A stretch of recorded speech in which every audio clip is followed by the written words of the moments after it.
साध संगत जी, प्रेम से कहना धन निरंकार जी। एक नई साखी के साथ स्वागत है आप सभी का आपके ही अपने चैनल पर। आज की साखी का विषय है संतों के संग और संत सेवा की महिमा। तो चलिए सुनते हैं आज की ये साखी। साध संगत जी, एक भगवान के बहुत बड़े भक्त थे जिनका नाम था सेवा जी। सेवा जी के घर पर अधिकतर संतों की मंडली आती रहती थी। पूरे समाज में सेवा जी की बड़ी प्रतिष्ठा थी। लोग अक्सर कहते कि अगर हमारे राज्य में कोई संत आएगा और कोई सच्चे हृदय से अगर उन संत की सेवा कर सकता है तो वो है केवल सेवा जी। समाज में सेवा जी का बड़ा नाम था। संत लोग भी इनका आदर करते थे। पर कहते हैं ना, जहाँ आदर मिलता है तो उस आदर को देखकर कुछ लोग ऐसे भी होते हैं जो भक्तों से ईर्ष्या रखते हैं। ऐसा ही सेवा जी के साथ भी हुआ। अब एक दिन इनके घर पर कोई महापुरुष आए। सेवा जी की इस प्रकार से साधु संतों की सेवा, मान सम्मान और आदर करने के भाव को देखकर वो महापुरुष बड़े प्रसन्न हुए। वो महापुरुष जाते समय सेवा जी को एक आशीर्वाद देकर गए कि सेवा जी के पास कभी भी ना धन की कमी आएगी और ना ही अन्न की कमी आएगी। अब सेवा जी ने भी अपने जीवन में ऐसा नियम बना लिया कि जब तक वो संतों को भोजन ना करा दें तो वो खुद भी भोजन नहीं करते थे। अब एक बार सेवा जी की प्रतिष्ठा से ईर्ष्या करने वाले लोगों ने वहाँ के राजा से सेवा जी की शिकायत कर दी। अब वो राजा भी बड़ा दुर्बुद्धि और बड़ा अविवेकी था। उस राजा को अपना तो कुछ ज्ञान ही नहीं था, तो उस राजा ने संतों से ईर्ष्या करने वालों की बातें सुनकर उनकी बातों में लगकर भक्त सेवा जी को जेल में डाल दिया। अब सेवा जी को जेल में जाने की चिंता तो नहीं थी, पर उनके मन में एक ही चिंतन था कि अगर मेरे घर पर कोई महापुरुष आएंगे तो उनकी सेवा कौन करेगा, कौन उन महापुरुषों को सच्चे भाव से प्रसाद खिलाएगा। ऐसे संत महापुरुष बिना खाए मेरे घर से निकल जाएं, ये सोचकर सेवा जी की आंखों में आंसू आने लगे। तभी किसी व्यक्ति ने सेवा जी को बताया कि सेवा जी, आज तो आपके घर पर बहुत बड़े महापुरुष आए हैं। आपकी पत्नी और आपके पुत्र उन महापुरुषों की सेवा कर रहे हैं और उन्होंने आपके लिए भी पूछा था कि सेवा जी कहाँ हैं। जब वो व्यक्ति इस प्रकार से महापुरुषों के बारे में सेवा जी को बता रहा था, तभी सेवा जी ने आंखें बंद करके भगवान से कहा, हे प्रभु, काश मेरी ये बेड़ियां खुल जाती, मेरे पंख लग जाते, तो मैं उन संतों की जाकर सेवा करता। अब ईश्वर से, परमात्मा से, इस निरंकार दातार से अपने भक्त का दुख देखा नहीं गया। और जेल में एक विचित्र चमत्कार हुआ। अपने आप सेवा जी के बंधन खुल गए। उनके हाथों में जो जंजीर डाली गई थी वो जंजीर टूट गई। जेल के द्वार खुल गए। जो सिपाही कारागार का ध्यान रख रहे थे उन्हें भी नींद आ गई। अब सेवा जी ने सोचा, ये तो भगवत कृपा हुई है। ऐसा सोचकर वो अपने घर पर पहुंच गए। घर पर पहुंचकर उन्होंने उन संतों की बहुत सेवा की। संत जी पूछने लगे कि सेवा जी, तुम्हें तो जेल में बंद कर दिया गया था ना, इतनी रात्रि में फिर आप अपने घर पर कैसे आ गए।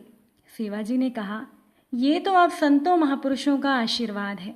परमात्मा की कृपा से मेरे बंधन खुल गए और मैं आपकी सेवा में उपस्थित हो पाया हूँ। अब साध संगत जी, वो संत महापुरुष भी पूर्ण संत थे। उन्होंने कहा, सेवा जी, तुम्हारे ऊपर ऐसी कृपा हमेशा बनी रहेगी। अब दूसरे दिन सुबह के समय जेल के कुछ कर्मचारी भागते हुए राजा के पास गए और कहने लगे कि कल सेवा जी जेल के बंधन तोड़कर अपने घर चले गए हैं। हमें आज्ञा दीजिए कि अब हम उनके साथ क्या करें। राजा ने आदेश दिया कि जल्दी से जाकर उन्हें बांधकर जेल में दोबारा बंद कर दो। अब राजा के सिपाही सेवा जी के घर गए। जैसे ही राजा के सिपाही सेवा जी को हथकड़ी लगाने लगे, वैसे ही ईश्वर की कृपा से सेवाजी के शरीर से ऐसी रोशनी निकली कि वो सिपाही वहीं पर बेहोश होकर गिर गई। बाकी के लोग जो वहाँ मौजूद थे वो ये देखकर हैरान हो गए कि ये कैसी लीला है। सेवाजी को हाथ लगाते ही राजा के सिपाही बेहोश हो गए। जब राजा को इस बात की खबर लगी तो उन्हें लगा कि ये सेवाजी कोई चमत्कार जानते हैं, ये कोई माया जाल जानते हैं। उन्हें लगा कि सेवाजी तो कोई जादूगर हैं। ये बात सोचकर उस दुर्बुद्धि राजा को और क्रोध आ गया। अब तो राजा ने एक फरमान जारी कर दिया कि जल्दी से सेवाजी को मेरे पास लाकर उन्हें फांसी पर चढ़ा दिया जाए। अब कुछ लोग भक्त सेवाजी को पकड़कर राजा के सामने ले आए। राजा ने सेवाजी को देखकर कहा, तुम बड़ी माया जानते हो, बड़ी माया चलाते हो। हमारे जेल से फाटक तोड़कर तुम अपने घर भाग गए। सेवाजी कहने लगे, महाराज मैं कोई माया नहीं जानता हूँ और ना ही मैं कोई जादूगर हूँ। ये मेरे बंधन तो मेरे परमात्मा ने खोले थे। ये सुनकर राजा को क्रोध आ गया। राजा ने कहा, मैं भी देखता हूँ तुम्हारा परमात्मा अब तुम्हें कैसे बचाता है। राजा ने पुनः एक और फरमान जारी कर दिया, जल्दी से 2 जल्लादों को बुलाया जाए और अभी के अभी तलवार से सेवाजी की गर्दन को धड़ से अलग कर दिया जाए। राजा का आदेश मानकर 2 जल्लाद वहां पर आ गए। उनके हाथों में बड़ी बड़ी तलवारें थी। वो दोनों जल्लाद हंसते हुए कहने लगे कि आज तो बहुत दिनों के बाद हमें किसी का वध करने का मौका मिला है। ऐसा कहकर उन्होंने सेवाजी को रस्सी से बांध दिया। अब वो दोनों जल्लाद हंसते हुए जैसे ही तलवार ऊपर उठाकर सेवाजी पर प्रहार करने ही वाले थे कि तभी ईश्वर की लीला से उन दोनों जल्लादों के हाथ ऊपर के ऊपर ही स्थित रह गए। उन दोनों ने बड़ी कोशिश की अपने हाथों को नीचा करने की, पर उन दोनों के हाथ नीचे नहीं आ सके।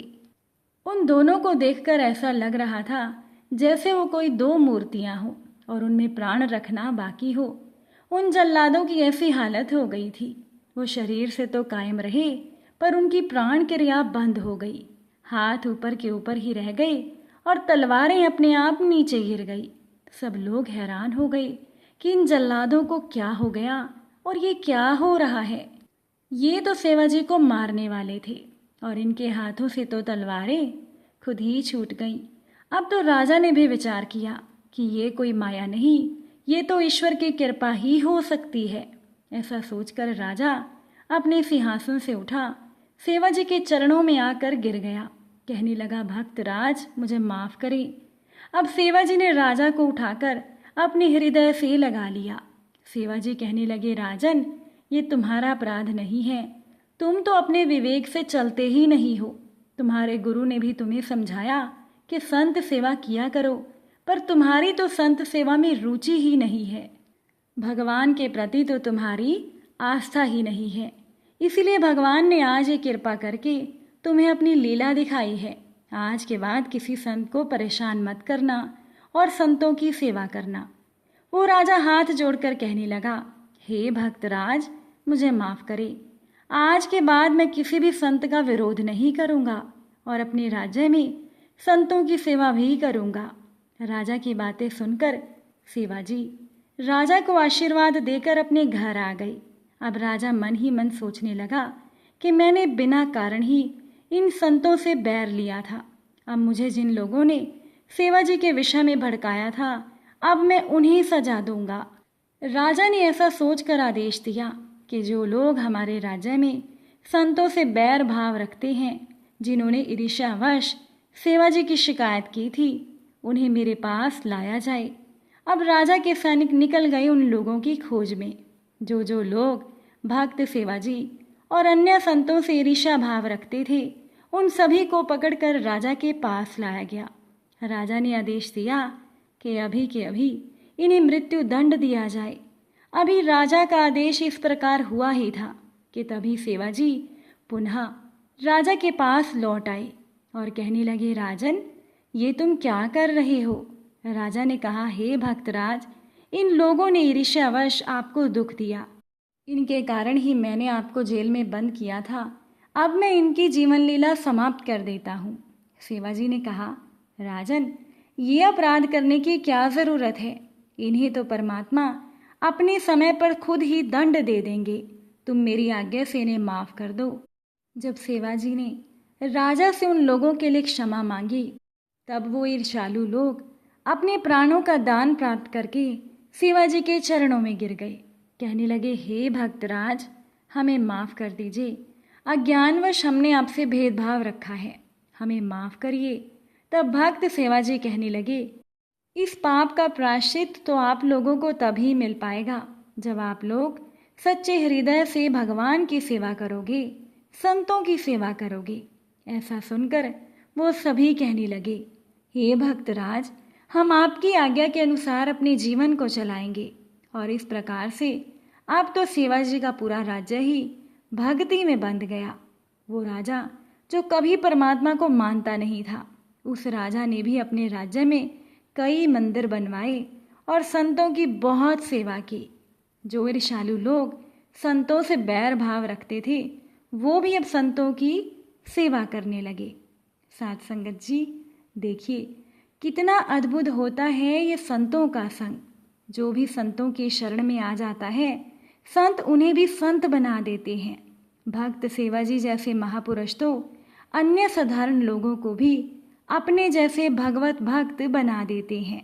और ऐसे पावन भक्तों का मान ही तो ये ईश्वर रखते हैं।